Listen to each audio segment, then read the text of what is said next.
Hello there fellow NPCs, I'm Scythe, and today we're getting back into the house in Fata Morgana.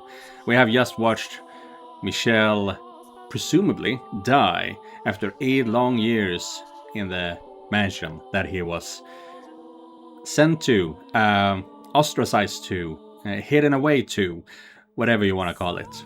He was there, he found the skeleton of Morgana, he died at some point, and now he is talking to Morgana without even knowing that he is actually dead. And sometime during this event we are going to meet Giselle as well. So yeah, that's going to be interesting. So with that said, let's go.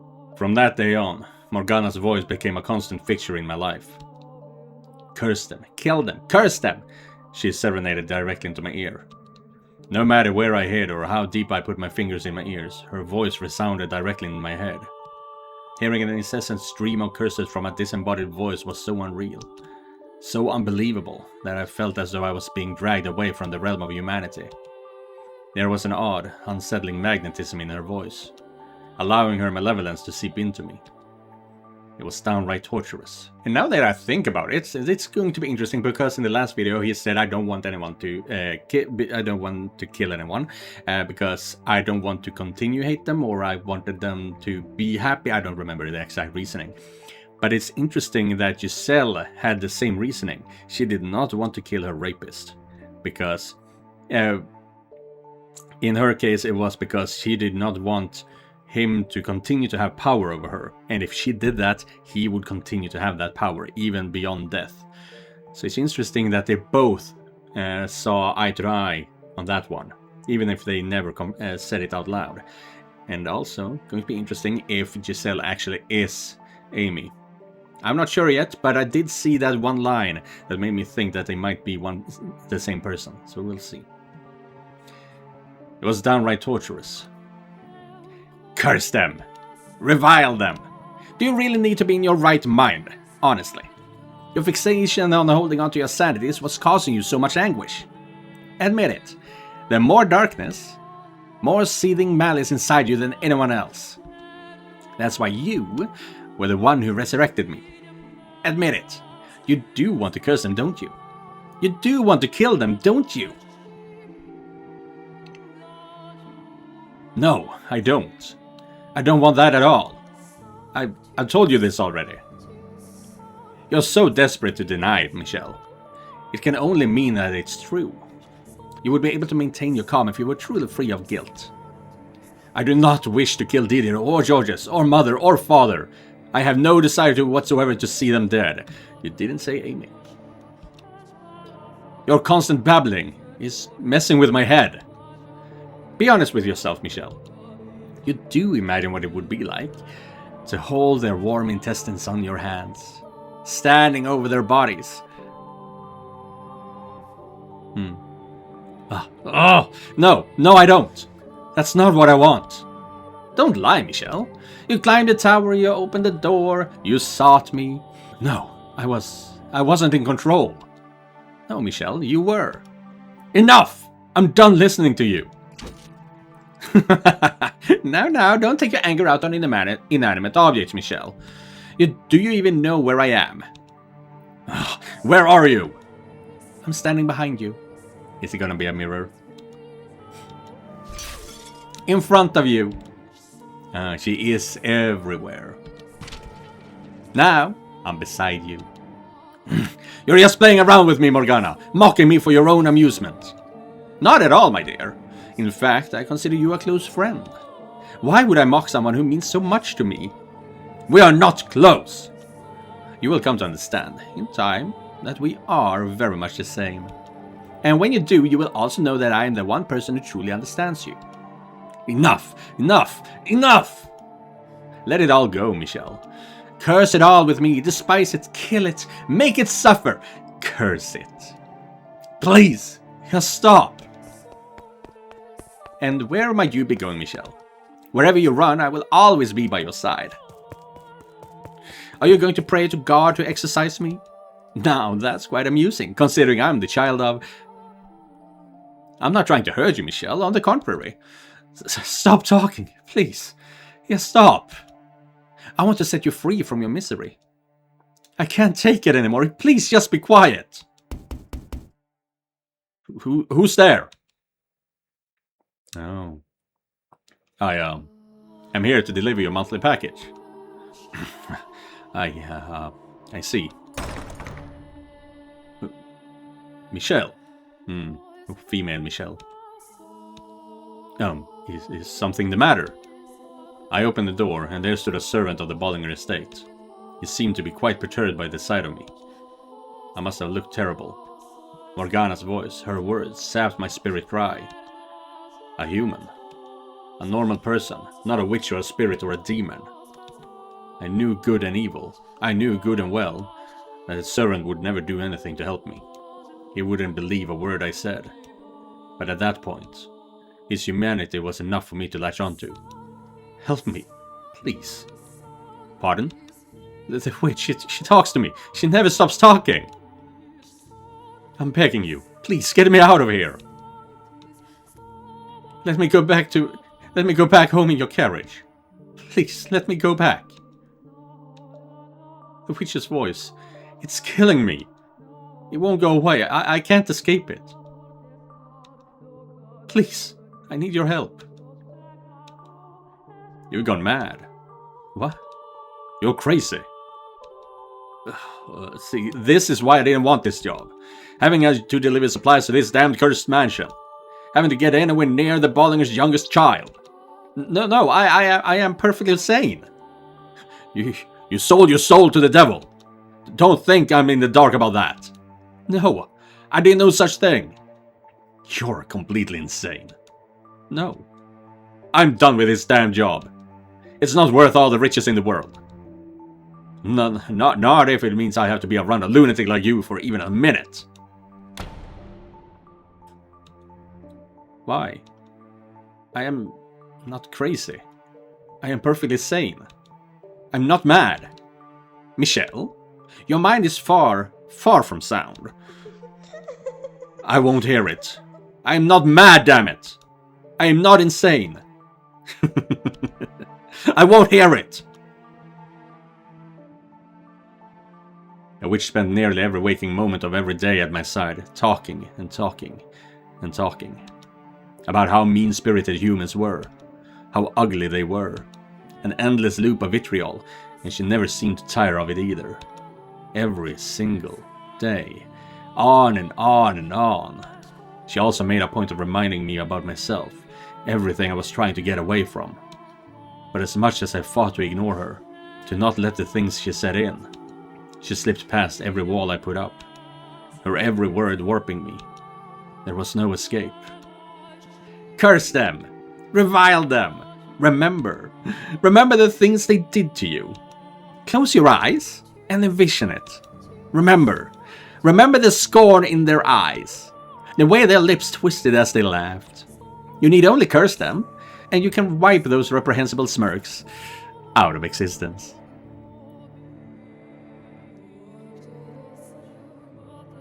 I'm serious. Please stop this, Morgana. Please stop talking to me. I'm begging you. I seriously can't take it anymore. Oh, now why would you say that, my dear? It's just the two of us in this gloomy old house. I don't see what's wrong with a little conversation. Your voice, everything you say, is eating away at me. I care for you, and everything I say is meant to help set you free. So I will continue saying it. You're allowed to hate people who have wronged you. They don't deserve happiness. Someone who's always smiling for you is someone who's certain to betray you.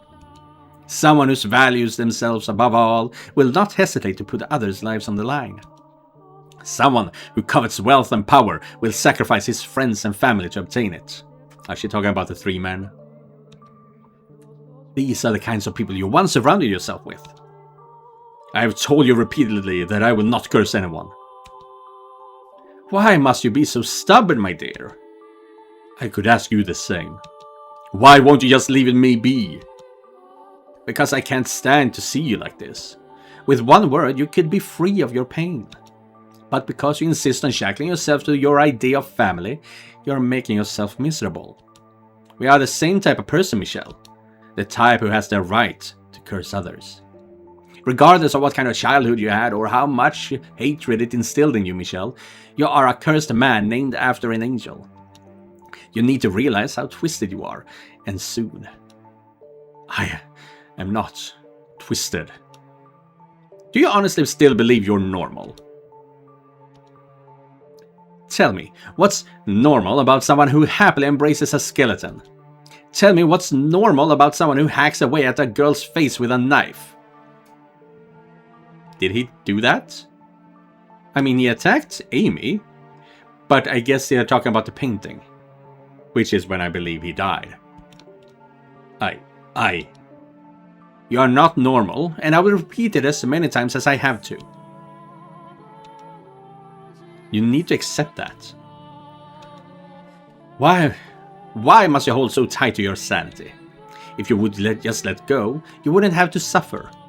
No one is going to come and save you, my dear. The only thing that can save you anymore is your loathing. We are the same. I'm nothing like you. I am not a witch. I'm not cursed. I'm human. I'm a human man. Yes, a man.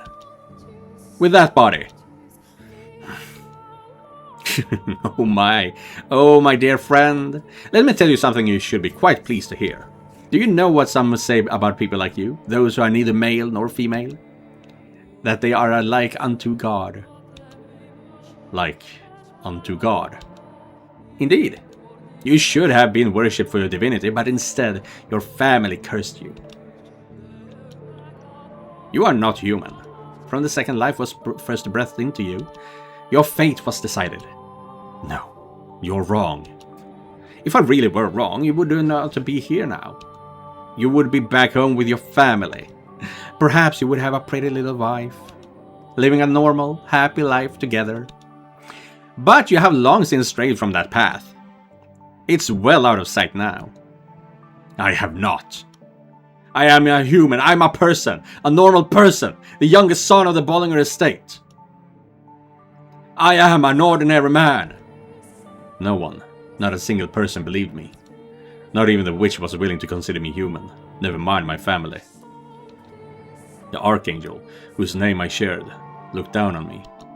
The witch tried to drag me into her world. My past constantly ate away at me. I had been imprisoned in this place for far too long. There was nothing I could do about my body. All of those things combined threatened to break me. I let out a scream, then stumbled out of the room in a frenzy. I had to get out of that place. It didn't matter anymore that I was forbidden from leaving the property. I just wanted all of it out of sight. If they wouldn't let me come home, then I would run away. It was all I could do. I wanted to get myself anywhere that might have even the tiniest bit of light to share with me. I was desperate. Someone! Anyone! Please! Tell me I'm human! Tell me I'm a man! Anyone! Please tell me I'm not cursed! But when I opened the front door, searing light pierced my eyes. Ah! The world quickly went white. I couldn't see a thing, and then... Ah! My arm began to burn beneath the sunlight. Black smoke rose from the sizzling flesh. Oh!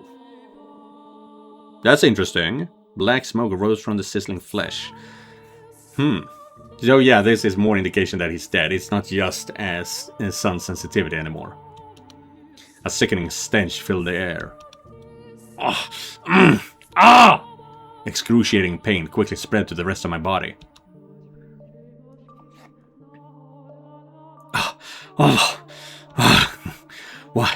Why am I... Water! I slammed the door shut, restoring darkness. Gasping and groaning, I trudged back into the house in search of water, which I'm sure the witch Morgana observed with a great deal of pity. I don't think you're in need of any water. Take another look at yourself. What are we going to see? Nothing. With what little light managed to worm its way into the corridors to guide me, I dragged myself to the chapel, stopping beneath the pale light shining through the stained glass window. How? I wasn't burned. In fact, my skin hadn't even turned the slightest bit of pink. There was nothing wrong with me, as far as I could see. Where had that pain come from then? And the distinct stench of burning flesh. This is your doing, isn't it, Morgana? I know what you're experiencing. It happened to me too. Sometimes enough emotional distress and despair can cause physical pain. The mind and body are much more tightly linked than you think. And your mind is far more damaged than you know. You poor, poor thing. You have my sympathy, my dear. You sad little child. Collapsed on the floor in front of the multicolored window. I felt like the whole world was closing in on me. Or perhaps, metamorphosing around me. I was completely and utterly cornered, and there was no getting around that. Which left me with only one option. To stop fighting and accept the harsh reality before me. It would make everything so much easier. The whole world said there was something wrong with me, and I was the only one who tried to deny it. So in the world's eyes, that meant there was something wrong with me. I was abnormal. I was irregular. I was mad. I was cursed. I was not human. I was not a man. If I'm not human or male, maybe I should just call myself a witch. I did, however, remain firm in my refusal to curse anyone, unwilling to give up that last piece of my humanity. Everything else, I let go of, which took a great deal of weight off me. I stopped caring, and I stopped thinking. I stopped wanting someone to accept me, and I stopped wanting to run away. The cocoon has made an entrance once again. Sunlight no longer caused me agonizing unseen burns, but in exchange, I became emotionally empty. I discarded my faith and my hope, building a shell of cynicism and closing myself within it. And in time, that became my normal. I began to believe it was what I wanted. Tranquility filled my days. Time trudged onward at an almost imperceptible pace. The witch's whispers no longer caused me aggravation. Yeah. So how much left is it before we meet Giselle? Because it's not going to be fun to read about how he doesn't care about anything. Essentially nothing of note happened over the next 2 years. At one point, a man with an unusual disease stumbled across the mansion while wandering through the forest. But there is little more to be said about that, for nothing at all could have convinced me to care about someone else. I spent much of my time sitting before the fireplace. I had covered my stained glass window with drapes, loath to even think about the damned archangel. Staring at the dancing flames, I was able to forget the passage of time. Watching, unblinking, as the red and orange tongues flicked back and forth. They seemed to spread outward from the fireplace, consuming me. Whether by the raging infernos of hell or the cleansing fires of purgatory. The thought of being swallowed up and burned to ashes by a massive conflagration was quite pleasant. But those visions never became reality. Tell me, Michelle, what are you thinking right now? Do you still not want to curse them? Look at yourself, Michelle. Look at how you're living. Do you really want this life? Have you ever thought about dying? Michelle? Would you like to die? That's the right answer. God has said that taking one's own life is a sin after all. That's good, Michelle. You made the right decision. And I shall be there with you until the very end, my dear friend. Honestly, part of me did desire death. I just didn't have enough energy to take my own life. Yeah. My mind and spirit were too far decayed.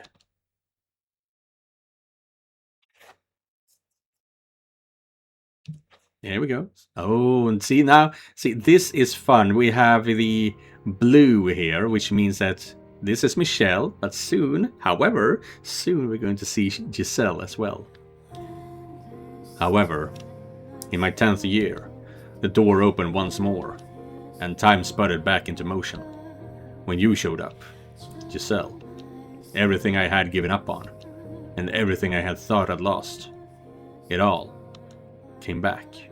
At first, as you know quite well, I was deeply mistrustful of you. I hated having you around, but if I hadn't met you, in all likelihood, I probably would have continued down that path and become a demon. But you seem to be like a rather handsome man. I think I get what you're trying to say, but my mental image of a witch is definitely more of a woman. So you're not a witch? To tell you the truth, I didn't know you might be here, which had me rather scared. But I think I can make this work. It's a pleasure to meet you, Master.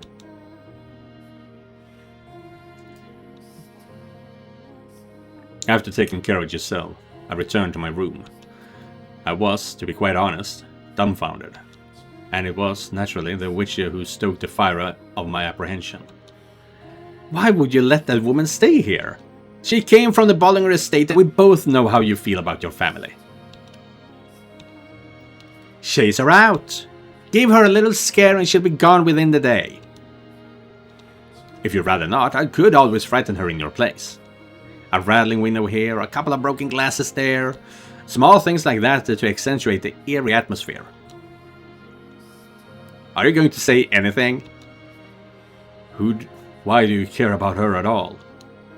Oh, now don't be like that. I live here too, so why shouldn't I care? And I am not fond of noisy people. Or sprightly women like that one. That's something we can both agree on, isn't it? You don't like that woman, do you? The more a person smiles, the less you can trust them. Though I hardly have to tell you that, do I? Stop talking. Now, that's not very polite. This is a family matter. It is none of your concern. I was merely offering to help rid you of a pest. I don't need your help. I will get rid of that woman when I'm ready. But first, I will find out what secrets she's keeping. Then, I will go back to living in peace. Very well then. The pest has no place in your sweet solitude. The world before you now is so much kinder, so much warmer than the one you used to know. Well, good luck then. And if you need a helping hand, don't hesitate to ask. Oh, and by the way... What now? You changed, my dear. And I like you so much better like this. I always hated how much you reeked of human.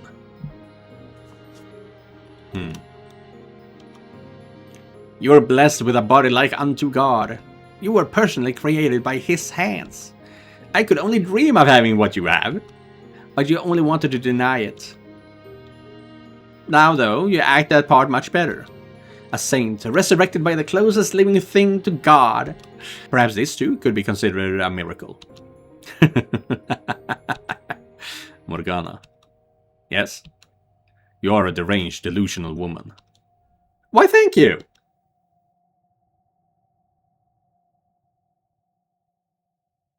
Giselle was a woman who smiled a great deal. Her jade eyes seemed to glimmer every time she made a new face. And the more she smiled, the more vibrantly she spoke, the more suspicious I became. I couldn't trust someone who smiled that much, especially not a woman. And the way she kept trying to get friendly with me didn't help with that impression at all. I had a hard time believing she honestly wanted to get to know me. I couldn't help but think she was trying to fish for information. Anyone who tried to get close to me had to have some ulterior motive, like Amy, who had only done so to satisfy Mother. Perhaps my mistrust could have been considered paranoia. But even 10 years later, flashes of that nightmare would still come back to me from time to time. It would take more than a few attempts at being nice for me to trust the stranger.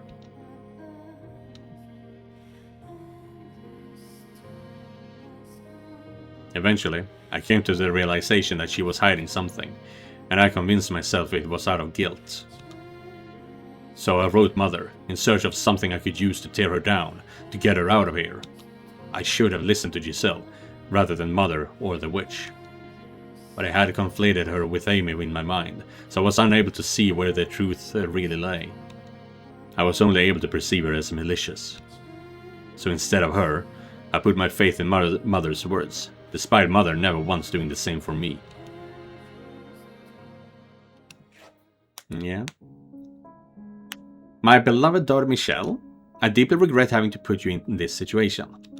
I never wanted to let that woman get anywhere near you. She is a witch. A terrible, sinful witch. A dreadful, tainted woman. She lay with my husband, with your father. She is a lowly merchant girl who wormed her way into our family so she could exploit your father for money. She committed a grievous sin. The sin of adultery. I tried to have her executed, but your father wouldn't allow it. So instead he had her banished to atone for her sins. Unaware that you already lived there.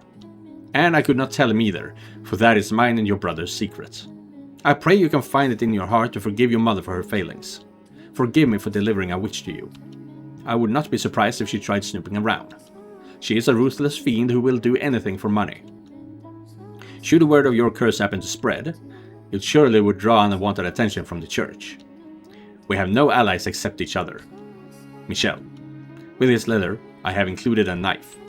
The blade has been blessed with holy water, which should allow it to eradicate the corrupt, evil soul of the witch. I ask of you, with all my heart, to send that awful creature back to hell. Damn. Interesting that both Michelle's parents are the one who in one way caused Giselle the pain, because they both used knives. You know? It was storming that night. A erratic collapse of thunder ripping through the sky. Giselle let out a panicked scream, shoving me back, and the look in her eyes kicked into motion, emotions I had thought I'd lost. I knew that face. I knew that scream. Because that face had once been mine. I had screamed with that same utter despair at the world. Back to the way things were. Yes, finally, it's quiet again. I'm honestly surprised she stayed as long as she did. In a way, her tenacity is rather impressive. Not many would persist for so long in the face of such obvious disinterest. But you know, no one would try to get friendly with you without good reason. Information about you carries considerable weight outside these walls. But the look on her face then. Was that really her just putting on an act because I revealed her scheming? If you think she was afraid of you, you're mistaken. That's how people behave when their sins are brought to light. She was screaming though. And she looked genuinely terrified when she knocked my hand away. You're not going to let a woman's screams cloud your judgment, are you? A woman can make a weapon out of anything. Tears, a smile, fear. The day she arrived, you recognized her smile as fake. So surely you aren't going to fall for this. I'm not falling for anything. I feel like I know that frenzied panic. Something doesn't add up. Just nothing, my dear. In fact, what perplexes me is why you didn't simply kill her when you had the chance. Are you afraid of the sight of blood? The blood of your tormentors had no more worth than that of a wild boar. You should have sliced her throat without a second thought. Although, I suppose that would have made quite a mess. Now that makes more sense. You were not afraid of hurting her, you merely didn't want the burden of having to clean up afterward. How very like you. Be quiet.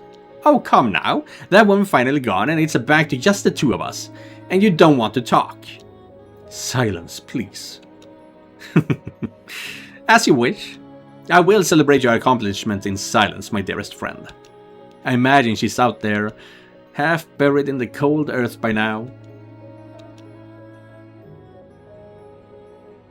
I get chills every time I consider where I would be if I had done as Mother said. If I had killed you. Or if, out there in the forest, you had succumbed to the unforgiving weather. Life had never given me much in the way of good fortune. But you coming back, you being alive, was absolutely a blessing. I'm done! So we are just past that, of course we are, but still. I can't take it! I'm through with this whole world! Oh. Okay, I thought that was, I'm done, I have planted a flower and I'm done. I thought it was that. I'm through with this whole world. You don't have any idea what I went through there. How hard it was just to keep myself together. Giselle, I do understand. I know very well how difficult, how painful it can be for no one to believe you, for no one to accept you. I know far too well what it's like to want to scream. That you're done with this whole damned world. I truly do.